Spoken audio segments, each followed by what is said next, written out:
The burgundy lipstick felt foreign against my 72-year-old lips as I pressed them together one final time in the funeral home's powder room mirror. My hands trembled not from grief, I'd done my crying in private, but from something sharper, more dangerous. Anticipation. The church bells of St. Matthew's Episcopal were chiming their solemn melody when I stepped out into the October air that bit through my black wool coat like teeth. 47 years I'd been walking through these doors first, as Richard's young bride, then as the woman who balanced the church budget when Father McKenna couldn't make the numbers work. Today, I was walking in as a widow, but I wasn't walking out as a victim. The sanctuary smelled of lilies and old wood polish, that particular scent that clings to your clothes and follows you home after funerals. The pews were packed. Richard had been well loved in this town, or at least well respected, which amounts to the same thing when you're talking about a man who'd built the largest manufacturing company in 3 counties.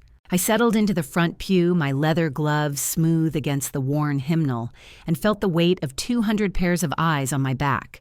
Some genuinely sorrowful, others merely curious. A few, I suspected, were counting the zeros they imagined would soon be floating their way.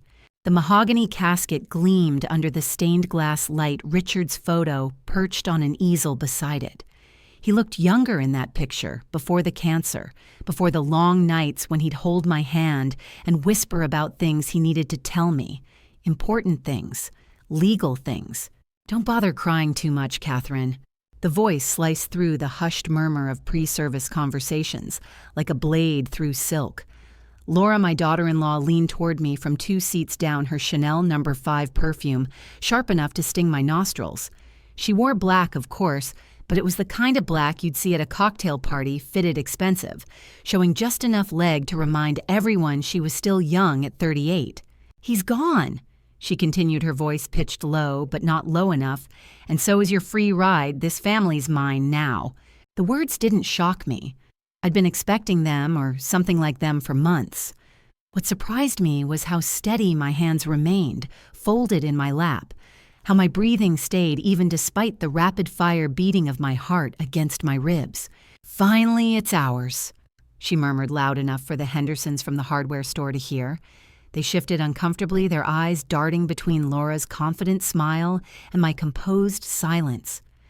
Pastor Williams stepped to the pulpit, his usually warm voice strained with the weight of ceremony. "Dearly beloved, we are gathered here today to honor the life of Richard Allen Doyle." I let his words wash over me while I studied the faces around us. John, my son, sat rigid beside his wife, his jaw clenched, in that way that meant he was fighting something, guilt, perhaps, or fear. His daughter, my 10-year-old granddaughter, Emma, fidgeted with the hem of her dress, stealing glances at me with eyes that held questions she was too young to ask. "Grandma," Emma whispered, leaning across her father to reach me, "Mommy says you're not even really family now." The child's voice carried the innocent cruelty of someone repeating words she didn't understand. Around us, conversation stuttered. Mrs. Patterson from the garden club actually gasped, her hand flying to her pearl necklace. I touched Emma's cheek gently, my voice soft as worn velvet. "Oh, sweetheart, you'll understand better soon." Laura's smirk deepened. She thought she was watching my humiliation, my final exile from the Doyle family tree. What she was actually witnessing was the last few minutes of her own comfortable delusions. The pastor invited congregants to share memories. One by one, they spoke of Richard's business, acumen, his charity work, his golf game. They talked about the man who'd built Doyle Manufacturing from nothing, who'd employed half the town at one point or another. They spoke of his generosity, his civic leadership, his vision.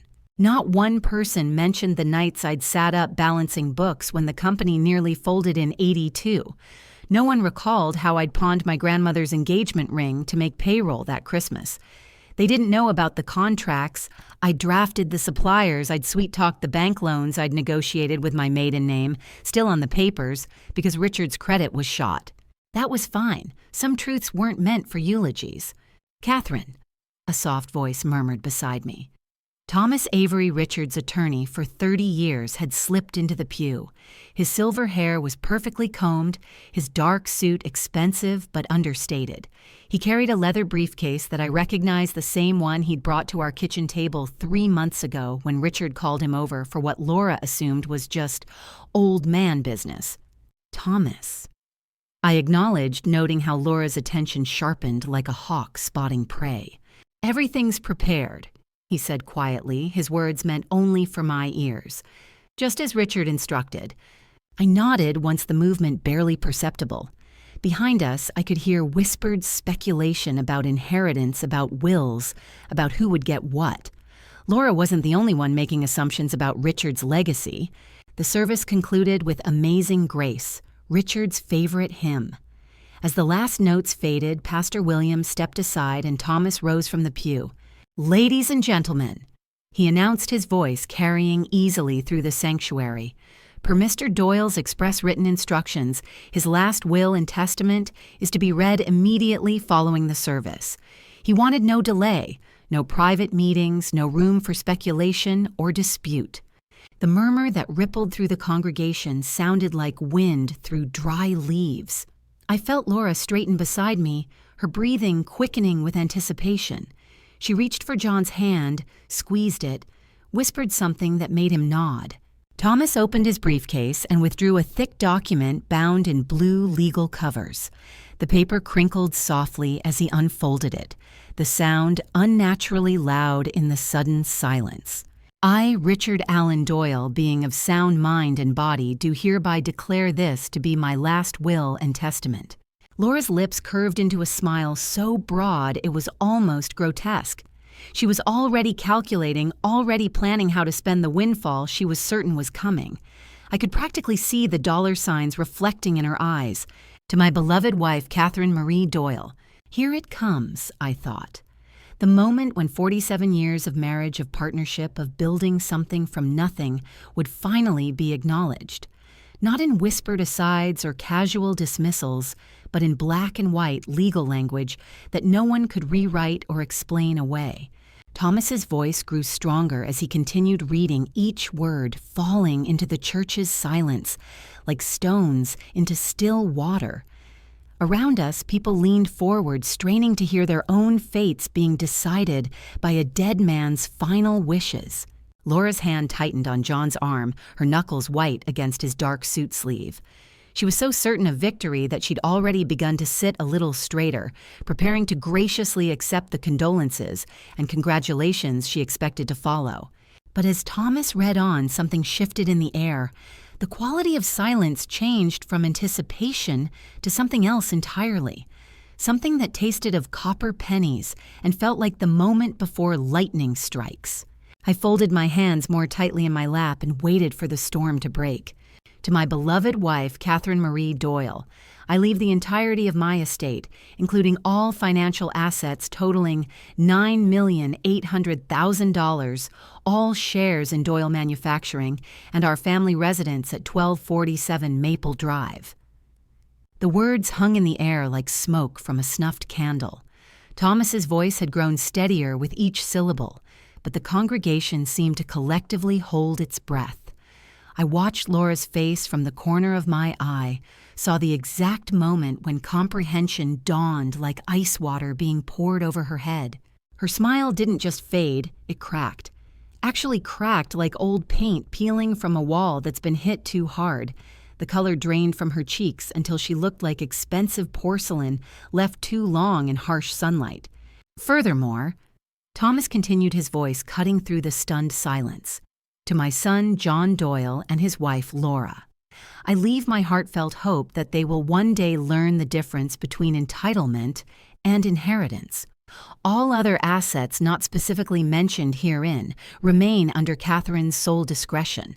A sound escaped Laura's throat, not quite a gasp, not quite a sob, but something raw and desperate that made several people turn in their seats.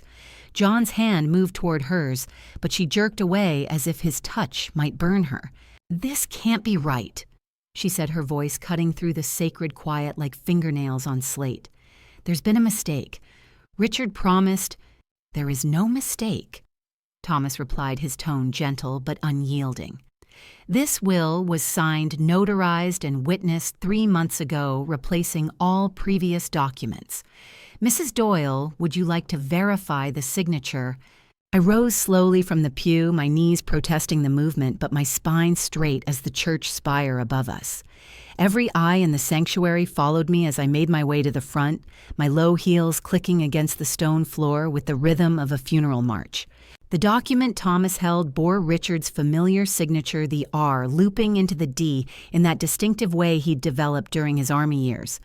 Below it, in his careful script, was a handwritten note that made my throat tighten despite myself. Catherine has been my true partner in everything we built. She deserves to decide what happens to our life's work. I touched the paper gently, my gloved fingertips tracing the words that restored 47 years of erased history. Behind me, I could hear whispered conversations erupting like small fires throughout the congregation. She got everything. What about the business? I thought the son was taking over. $9 million. Laura's voice rose above the murmur, shrill and desperate. This is fraud. You can't just change a will without telling the family. John, say something. My son sat frozen in his pew, his face ashen. When he finally spoke, his voice was barely above a whisper. Mom, did you know? I turned to face the congregation, my hands folded calmly in front of me. The sea of faces stared back, some shocked, some sympathetic, a few openly delighted by the drama unfolding before them. Mrs. Henderson leaned forward so far, she nearly fell out of her seat. Richard and I built everything together. I said, my voice carrying easily through the vaulted space. Every contract, every loan, every late night when the company nearly failed, we faced it side by side. Some of you have forgotten that. Some chose to ignore it. Richard remembered. Laura shot to her feet, her designer heels clattering against the floor. This is ridiculous. I've spent 3 years taking care of you, cooking your meals, managing your medications. Taking care of me. The words came out sharper than I'd intended, cutting through her tirade like a blade. Is that what you call it when you serve my dinner on paper plates while eating off china? When you introduce me as Richard's wife to people who've known me for decades? When you tell your friends I'm just a housewife who got lucky? The silence that followed was so complete I could hear the old radiator pipes ticking in the basement. Laura's mouth opened and closed like a fish, gasping for air, but no words came out. Catherine, Pastor Williams said softly, perhaps we should. No. I held up one hand, my voice steady as bedrock. I've been quiet long enough. For 3 years, I've watched my own family treat me like an inconvenience. I've listened to conversations about my supposed senility, my inability to manage money, my general uselessness now that Richard wasn't around to need a wife. John finally found his voice. Mom, we never said. You never had to say it, John. You showed it. Every time you let Laura speak for me at the doctor's office. Every time you discussed my finances like I wasn't in the room. Every time you nodded along when she suggested I might be better off in assisted living. The blood drained from my son's face so quickly I thought he might faint. Around us, the congregation had gone completely still. Even the children seemed to sense that something momentous was happening, something that would be talked about in this town for years to come. Thomas cleared his throat diplomatically. Perhaps the family would prefer to discuss the details privately. No. Laura snapped her composure, finally shattering completely. I want answers. Richard promised me that business would stay in the family. He promised John would take over. This woman is 72 years old. She can't run a manufacturing company. This woman, I said, my voice dropping to the tone I'd once used to discipline my son when he was small, ran that company's books for 20 years. This woman negotiated the Hartwell contract that saved us from bankruptcy. This woman knows every employee's name, every supplier's terms, every customer's payment history. I turned to face Laura, directly noting how she seemed to shrink under my gaze. The question isn't whether I can run the company. The question is whether I choose to let you anywhere near it. The church had become so quiet that the sound of Thomas shuffling papers seemed thunderous. He cleared his throat again, his professional demeanor intact, despite the domestic warfare unfolding before him. There is one more provision, he said carefully. Mr. Doyle requested that I read this section only if there was any disagreement about the will's contents. Laura's eyes brightened with desperate hope. Yes, read it. Thomas unfolded another sheet of paper, this one bearing Richard's letterhead from his home office. In the event that my son or daughter-in-law attempts to contest this will or claims that Catherine is unfit to manage our assets, I have prepared detailed documentation of my reasons for this distribution. These documents include financial records showing Catherine's contributions to our business testimonies from business associates confirming her involvement and personal correspondence detailing my concerns about how she has been treated by certain family members. The hope in Laura's eyes died like a candle flame in a hurricane. John looked like he might be sick, his face green around the edges. Emma, my granddaughter, had started crying softly, though I doubted she understood why. Furthermore, Thomas continued, any legal challenge to this shall result in the immediate establishment of a trust that will specifically exclude the challenging parties from any future inheritance consideration. The implications hit the room like a physical force.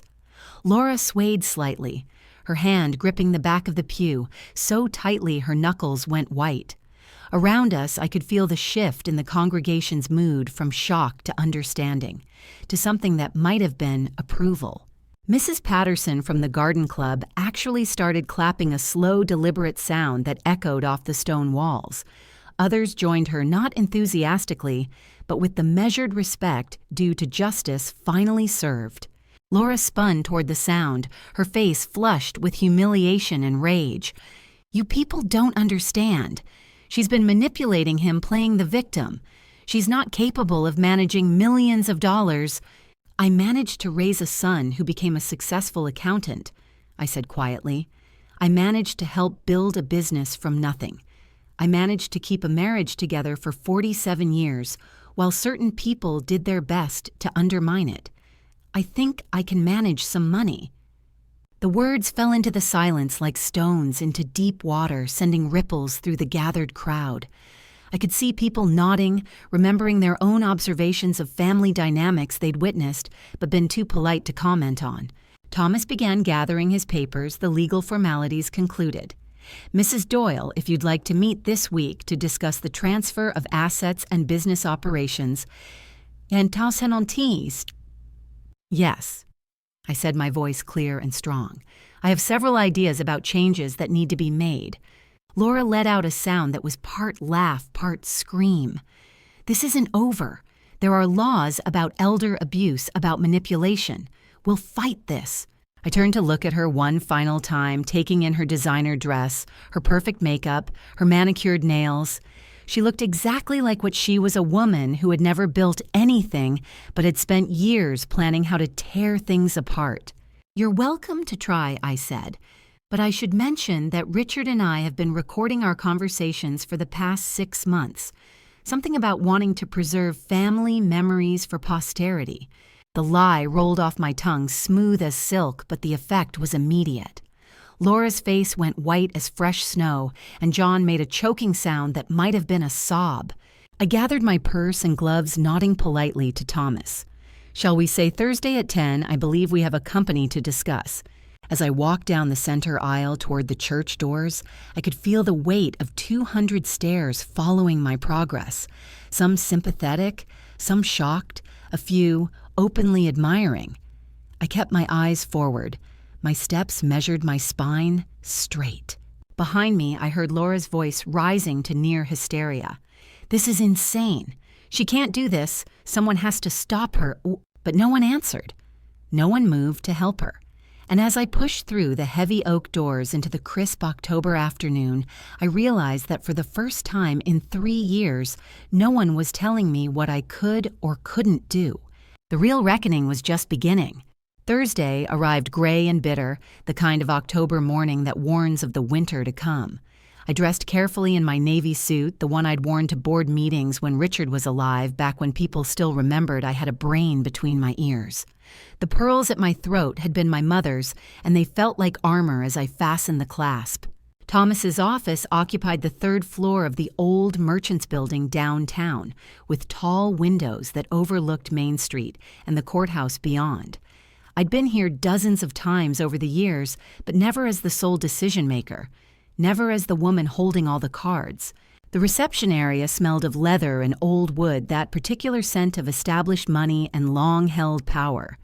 Thomas's secretary, Mrs. Caldwell, greeted me with warm eyes and fresh coffee, the kind of genuine respect I'd almost forgotten existed. "Mrs. Doyle," she said, "Mr. Avery is waiting for you. May I say how sorry I was to hear about Mr. Richard?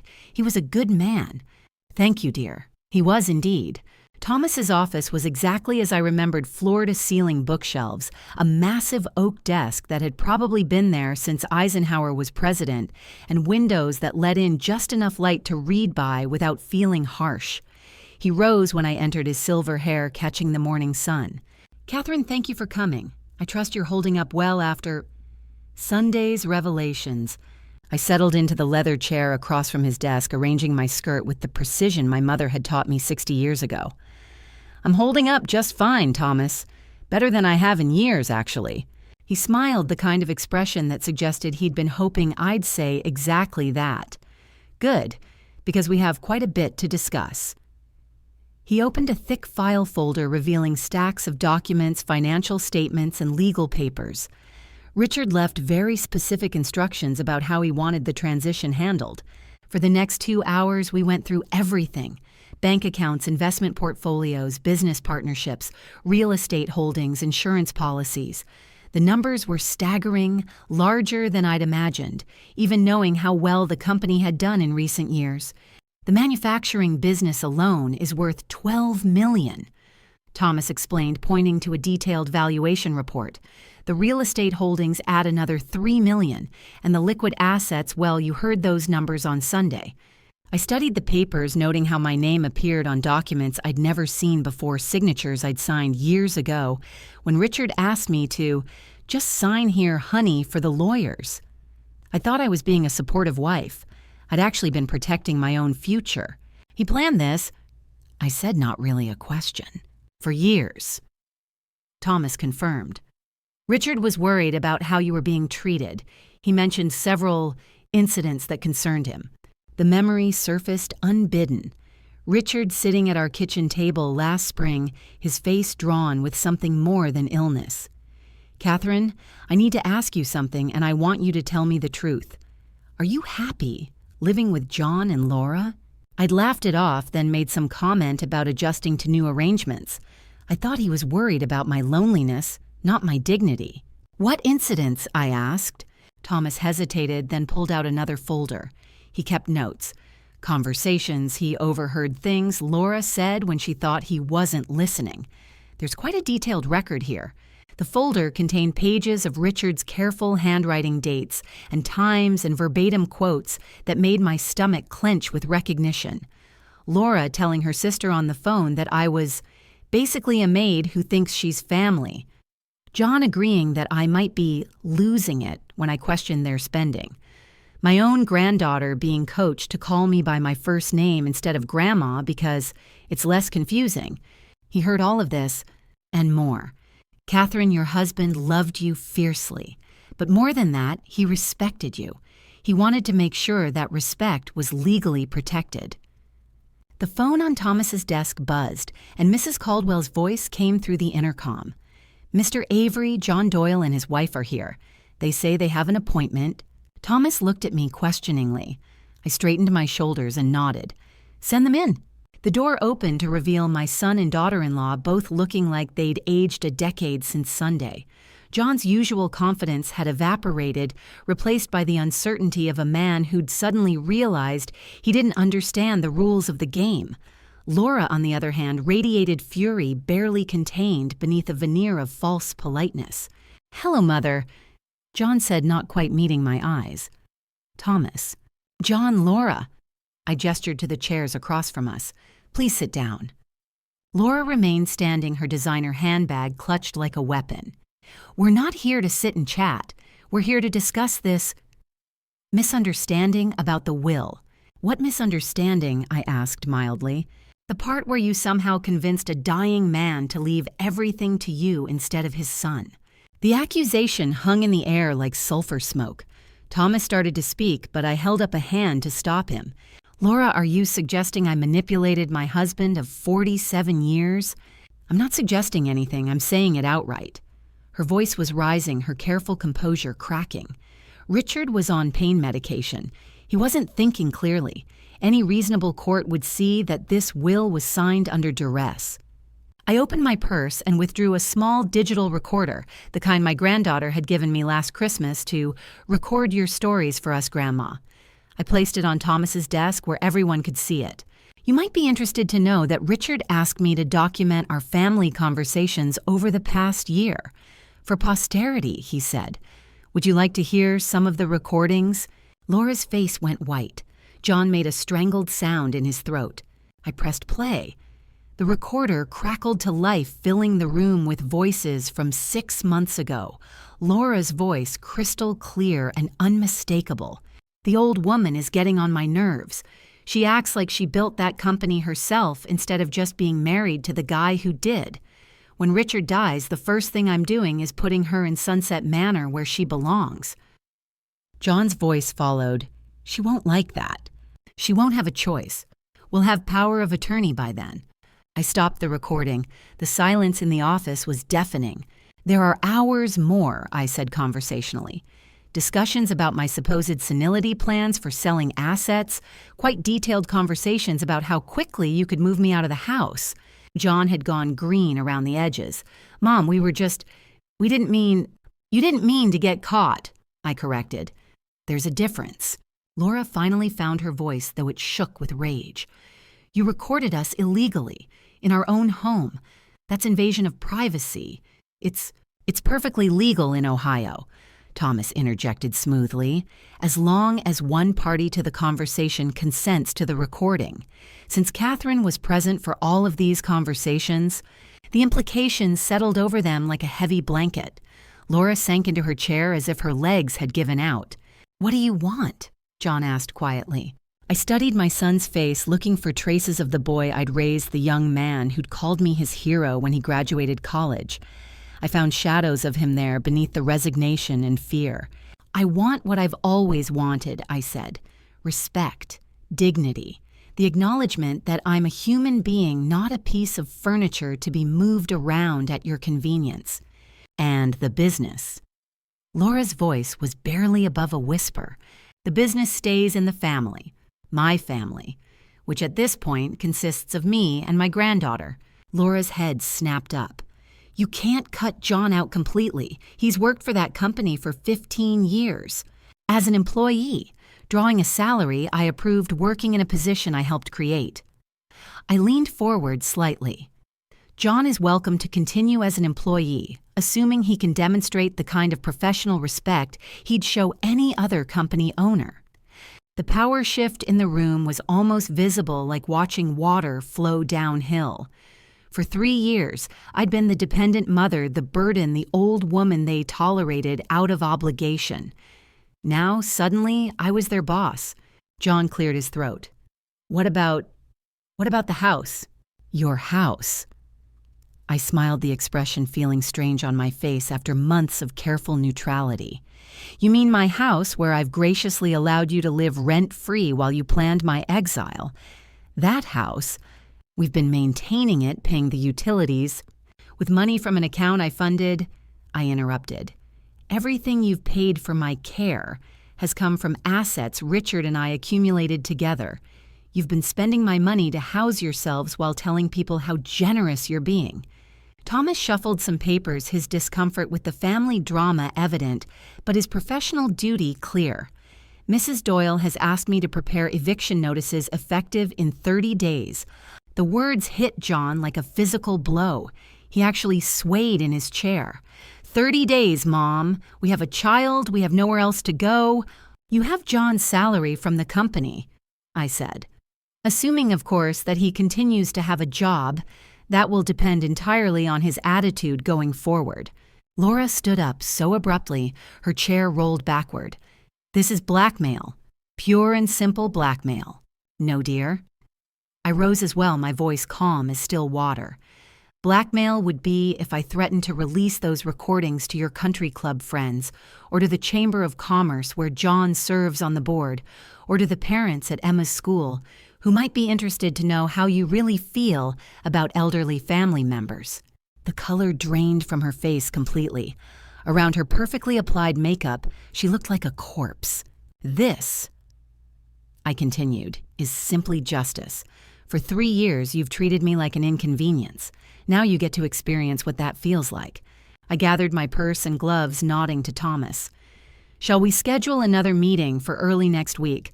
I'd like to visit the factory, meet with the department heads, review the current contracts. Of course, he said, already reaching for his calendar. Monday at 9. Perfect. I turned back to John and Laura, who sat frozen in their chairs like deer caught in headlights.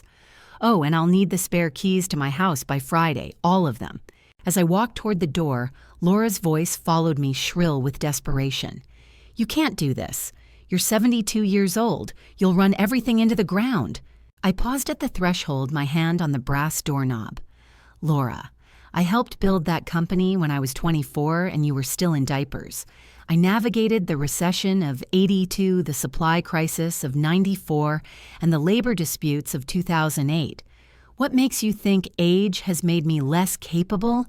The question hung in the air unanswered as I walked out, leaving them to contemplate the ruins of their carefully laid plans. In the elevator, I caught my reflection in the polished brass doors. The woman looking back at me stood straighter than she had in years, her eyes bright with purpose. I'd spent 3 years disappearing into the background of my own life. It was time to step back into the light. The factory floor at 8:30 on a Monday morning hummed with the kind of purposeful energy I remembered from the early days, conveyor belts moving with mechanical precision, sparks flying from welding stations, the organized chaos of people who knew their jobs and took pride in doing them well. I stood on the observation platform above the main production floor, wearing my father's old work jacket over my business suit, watching the faces of employees who'd known me for decades but hadn't seen me in 3 years. Mrs. Catherine. Miguel Santos spotted me first, his weathered face breaking into a grin as he waved from the assembly line. He'd been with us for 28 years since he was 19 and barely spoke English. Now he ran the entire hydraulics department. Word spread quickly through the factory floor. Machines didn't stop Doyle manufacturing. Employees were too professional for that, but I could see heads turning, quick conversations, puzzled expressions. They knew Richard had died. They knew John had been managing day-to-day operations. But they also knew that Catherine Doyle was standing where she used to stand 30 years ago, and that meant something was changing. I made my way down to the floor, my low heels clicking against the concrete past the safety posters and production charts that lined the walls. Each face I passed was familiar, some lined with age, others young and eager, all of them carrying the particular expression of people who were proud of their work but uncertain about their future. Morning, Frank. I said to Frank Morrison, our head electrician, a bear of a man with calloused hands and kind eyes. How's Patricia still giving you grief about your cholesterol? His face lit up with surprise and pleasure. Mrs. Catherine Patricia's doing well, thanks for asking. Still won't let me have bacon more than once a week. Smart woman, bacon's not worth dying for. I moved through the department systematically greeting people by name, asking about their families, their concerns, their ideas for improvement. Some were shy at first, it had been a long time, and they weren't sure what my presence meant. Others welcomed me like I'd never left. In the break room, I found exactly what I'd been looking for. John sat at a corner table with 3 department supervisors, his laptop open, his voice carrying the particular edge that meant he was frustrated and trying not to show it. The Henderson account is pushing back on delivery dates again, he was saying. Corporate says they might take their business elsewhere if we can't guarantee. The Henderson account has been threatening to leave for 15 years. I said, pulling out an empty chair and sitting down without invitation. Every time their contract comes up for renewal, they play the same game. The trick is knowing when they're bluffing. The conversation stopped dead. John's face cycled through several expressions: surprise, embarrassment, and something that might have been relief. "Mom, I didn't know you were coming in today. I own the company, John. I don't need permission to visit my own factory." I smiled at the supervisor's men I'd known since they were line workers. "Tom, Jerry, Frank, how are we really doing? Not the version you tell management to keep your jobs, but the truth." Tom Fletcher, who ran our largest production line, glanced nervously at John before answering. "Well, Mrs. Catherine morale's been interesting lately. People are worried about changes about what happens now that Mr. Richard's gone." "What kind of changes?" Jerry Martinez, our quality control supervisor, cleared his throat. "There's been talk about efficiency improvements streamlining operations. Some folks are worried about layoffs." I looked at John, whose face had gone slightly red. Layoffs. We're running at full capacity with orders backed up for 6 months. Why would anyone be talking about layoffs? "It's just preliminary planning," John said quickly. "Laura thought we should look at ways to increase profit margins, maybe modernize some positions." Laura thought. The words came out sharper than I'd intended. Around the table, 3 grown men suddenly found their coffee cups fascinating. "Since when does Laura have opinions about factory operations?" The silence stretched uncomfortably. Finally, Tom spoke up. "Mrs. Catherine, we've all been wondering. What's going to happen to us? To the company? The rumors have been pretty wild since the funeral." I leaned back in my chair, studying the faces around the table. These were good men, loyal employees who'd helped build something special. They deserved honesty. "What's going to happen," I said, "is that we're going to keep doing what we've always done, making the best industrial equipment in 3 states while treating our people fairly.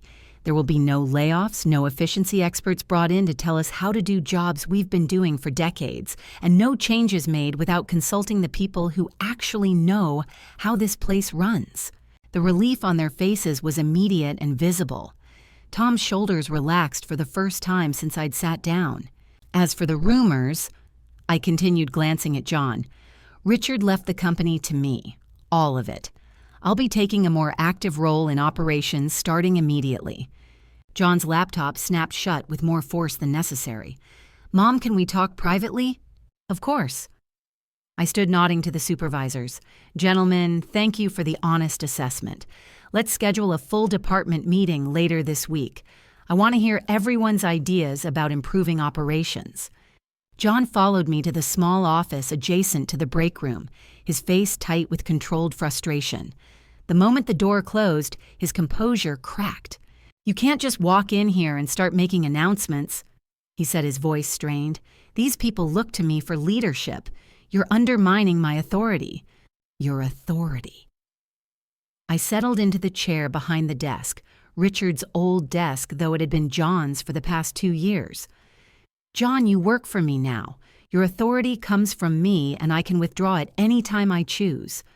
He ran both hands through his hair, a gesture I remembered from his teenage years when he was overwhelmed. "This is impossible. You don't understand how complicated things have gotten, how much has changed.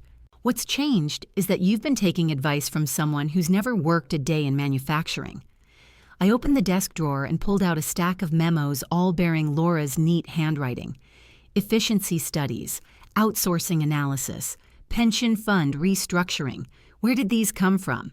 John's face went pale. "Laura's just trying to help. She has a business degree she understands. She understands how to fire people to boost quarterly numbers." I interrupted. "She doesn't understand that our competitive advantage comes from experienced workers who know their jobs inside and out. She doesn't understand that our reputation is built on quality, not just price." I stood and walked to the window that overlooked the production floor. Below, I could see Miguel training a new employee on hydraulic assembly, his patient movements demonstrating 30 years of accumulated knowledge. "Your father and I built this company by treating people fairly and making products that last," I said without turning around. "It's worked for 40 years. Why would we change that now?" "Because the market's changing," John said desperately. "Our competitors are cutting costs, automating processes. If we don't modernize, we'll be left behind. And if we sacrifice quality for efficiency, we'll lose the reputation that took 4 decades to build." I turned to face him. John, I'm not opposed to smart improvements. I'm opposed to dramatic changes made by people who don't understand what we're changing.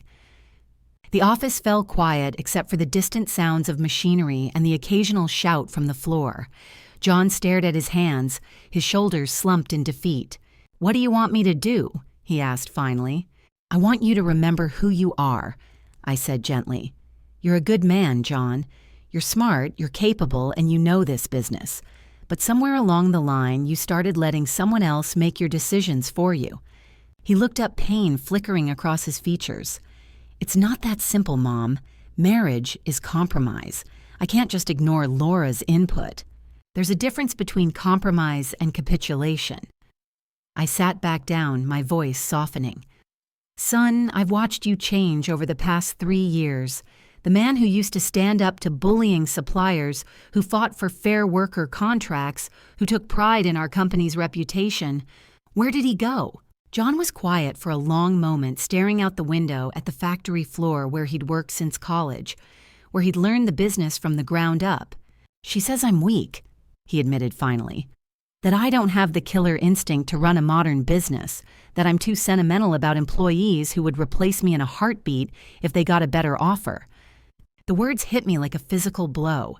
This was my son, the boy who'd cried when we had to lay off workers during the '91 recession, who'd used his own college fund to help pay Christmas bonuses when cash flow was tight. "And you believe her. I don't know what I believe anymore." His voice was barely above a whisper. "Maybe she's right. Maybe I am too soft for this business." I reached across the desk and took his hand, noting how it trembled slightly in mine. "John, the greatest strength your father had was his ability to be tough when necessary and compassionate when possible. You have that same balance. Don't let anyone convince you that kindness is weakness." For a moment, I saw a flicker of the sun I'd raised the young man who'd believed in fairness and dignity. Then his phone buzzed with a text message, and the moment passed. "Laura wants to know how the meeting went," he said, his voice returning to its careful neutrality. "Tell her," I said, standing to leave, "that her efficiency consultant days are over. From now on, business decisions get made by people who understand the business." As I walked toward the door, John called after me. "Mom, what happens if Laura and I can't work things out?" I paused with my hand on the doorknob. "Then you'll have to decide what matters more, your marriage or your integrity. Because right now, you can't have both." The factory floor seemed brighter as I walked back through it, stopping to shake hands and share brief conversations with people who'd been part of my extended family for decades. They could sense the change in the air, the shift in power that meant their jobs were secure and their voices would be heard. But as I drove home through the familiar streets of the town where I'd spent my entire adult life, I couldn't shake the image of my son's face lost, conflicted, torn between the man he'd been raised to be and the man someone else wanted him to become. The real test wasn't going to be running the company. It was going to be watching my own son choose between his family and his wife, knowing that whatever he decided would change all of our lives forever. The moving truck arrived at 7 in the morning, 3 days ahead of schedule. I watched from my kitchen window as 2 men in coveralls began loading furniture from the house I'd called home for 47 years, the house where I'd raised my son, where I'd nursed my husband through his final illness, where I'd been made to feel like an unwelcome guest in my own life. Laura supervised the loading with the efficiency of a general organizing a retreat, her clipboard and color-coded system, ensuring that nothing valuable got left behind. She'd found a rental house on the other side of town, smaller but adequate for a woman learning to live within her means.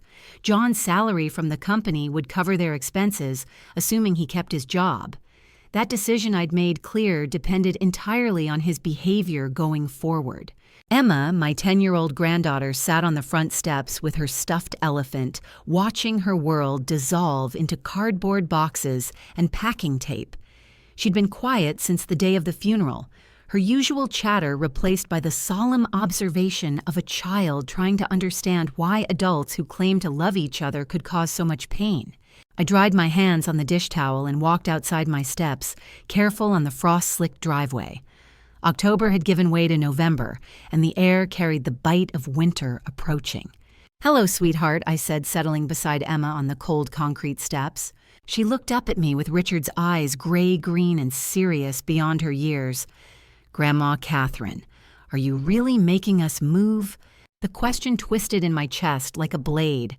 In her young mind, I was the villain of this story, the mean grandmother who'd stolen her home and destroyed her family's security. Laura had made sure of that.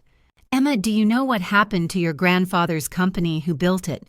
She shrugged her attention on the movers carrying her bedroom furniture to the truck. "Grandpa did. Mommy says he worked really hard to make money for our family." "That's true. He did work very hard, but he didn't do it alone. I helped him.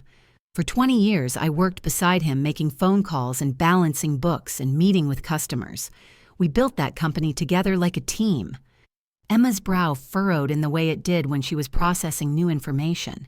"But Mommy says you just stayed home and cooked dinner. Your mommy says a lot of things that aren't true." I kept my voice gentle but firm. "Emma, have you ever played on a team soccer or baseball?" "Soccer. I play midfielder."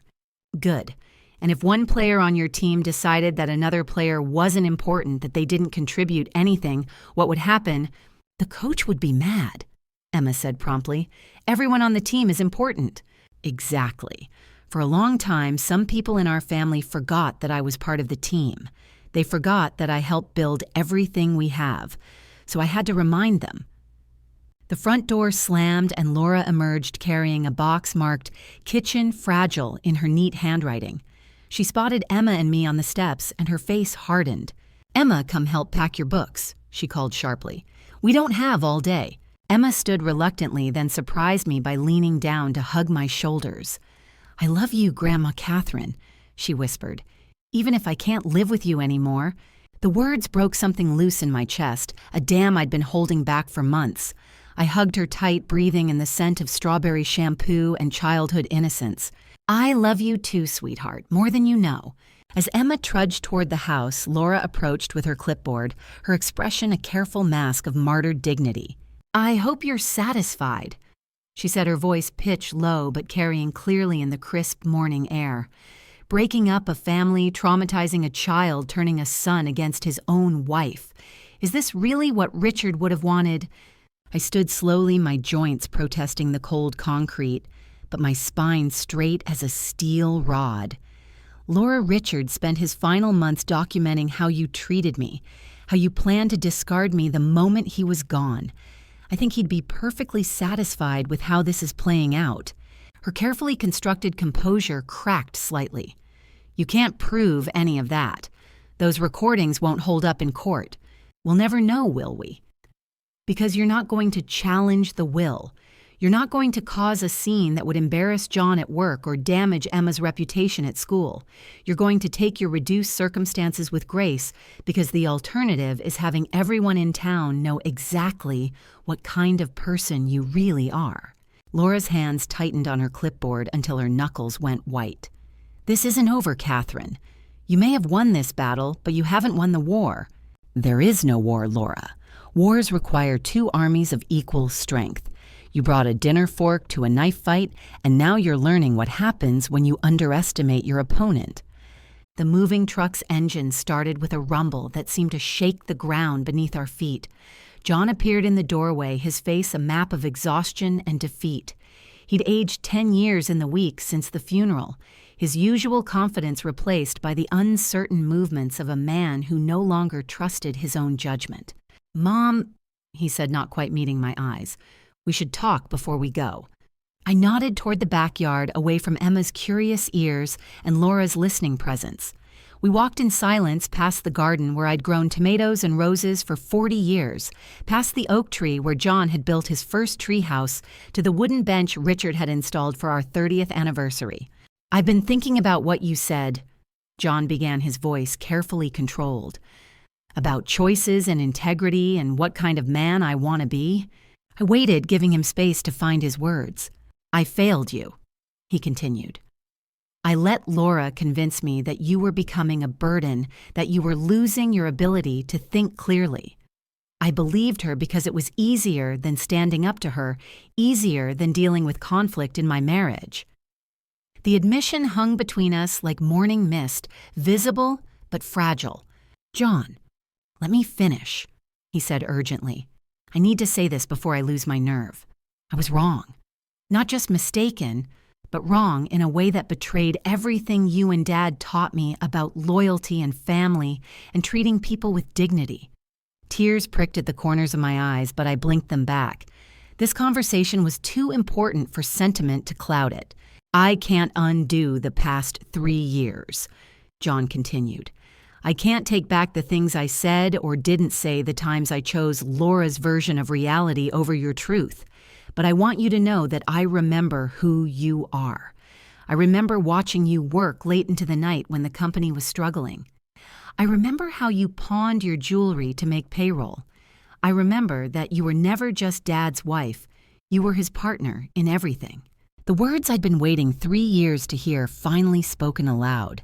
I reached for his hand, finding it cold but steady in mine. "Son, I never doubted that you remembered.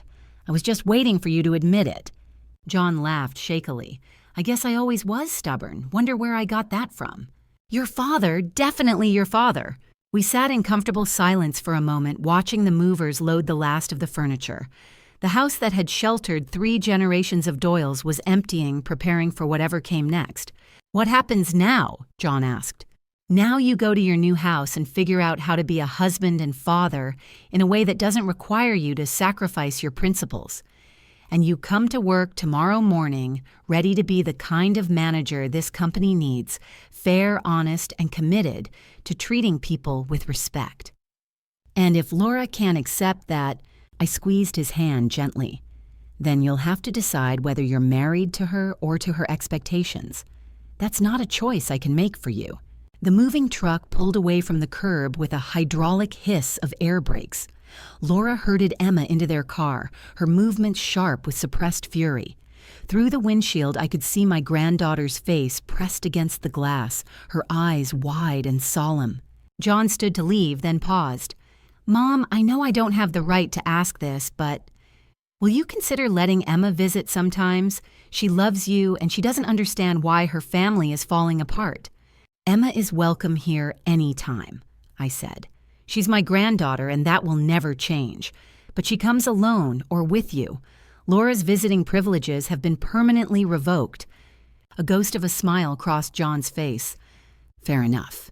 As he walked toward his car, I called after him. "John, your father would be proud of you for saying what you said today. It took courage." He paused with his hand on the car door. "Would he be proud of what I did before today?" "No," I said honestly, "but he'd understand it. Good men sometimes make weak choices when they're afraid of losing someone they love. The measure isn't the mistake, it's what you do after you realize you've made it." After they drove away, I walked back through my empty house, my footsteps echoing off bare walls and hardwood floors. The rooms looked larger, without furniture, full of possibility instead of history. I could redecorate however I wanted, arrange things to suit myself, fill the space with my own choices instead of compromises. In the kitchen, I made a single cup of coffee and sat at the small table by the window, looking out at the garden where winter was already beginning its work. Come spring, I'd plant new roses, maybe try those climbing varieties I'd always admired. I'd have time for gardening now, time for reading, time for all the interests I'd set aside during my years of service to other people's needs. The phone rang at 10:30, Thomas Avery's familiar voice warm with satisfaction. "Catherine, I wanted to let you know that the Henderson account signed their renewal this morning. 3-year contract, 15% increase in annual volume. Apparently they were impressed with your personal involvement in the negotiations." "Of course they were. Henderson's been dealing with us since 1987. He knows the difference between ownership and management." "Indeed. I also received a call from the mayor's office. They'd like to discuss your participation in the Economic Development Committee. Something about bringing a woman's perspective to business recruitment efforts." I smiled, imagining Laura's reaction to news that I was being courted for civic leadership positions. "I'll consider it. Right now, I'm focused on the company and getting reacquainted with my own life." After we hung up, I walked through the house one more time, planning changes. Richard's study would become a library. The formal dining room could be opened up, made into a space for entertaining the friends I'd neglected during my years of domestic servitude. The master bedroom would be completely redecorated, new paint, new furniture, a space that belonged entirely to me. As evening approached, I put on my best coat and drove to the cemetery where Richard lay under a simple granite headstone, surrounded by the last stubborn chrysanthemums of the season. I'd brought a thermos of coffee and 2 cups, maintaining the ritual we'd shared for 47 years. Well, I said, settling on the small bench I'd had installed beside his grave, you would have enjoyed today. Laura finally learned that respect can't be demanded, only earned. John remembered who raised him, and I remembered that being underestimated is sometimes the greatest advantage you can have. The wind rustled through the bare branches overhead, carrying the scent of wood smoke and winter approaching. I poured coffee into both cups, steam rising into the darkening air. I know you planned this, you old schemer. All those years of asking me to sign papers, making sure my name was on everything documenting Laura's behavior, like you were building a legal case. You knew exactly what would happen after you were gone. I raised my cup in a toast to the gathering darkness. Here's to the long game, Richard. Here's to partnerships that last beyond death. And here's to stubborn old women who refuse to disappear just because someone wants them gone. The cemetery was quiet except for the whisper of wind through grass and the distant sound of evening traffic. I finished my coffee in peaceful silence, then packed up the thermos and walked back to my car. Tomorrow I would begin the real work of rebuilding not just the company, but my own life. I would reconnect with old friends, pursue interests I'd abandoned, maybe even travel to places Richard and I had always talked about visiting. I would learn to live for myself instead of in service to others' expectations. But tonight I would go home to my empty house and sleep in my own bed, secure in the knowledge that everything I'd built was protected, that the truth had finally been spoken aloud, and that respect, real respect, couldn't be taken away by anyone who hadn't earned it themselves. The real inheritance, I realized as I drove through the familiar streets of my town, had never been money or property or business success. It was the knowledge that dignity defended is dignity preserved, and that sometimes the greatest strength comes from learning when to stop being accommodating and start being immovable. Laura had called me an old woman who'd gotten lucky. She was half right. I was an old woman who'd gotten smart. And that, as it turned out, made all the difference.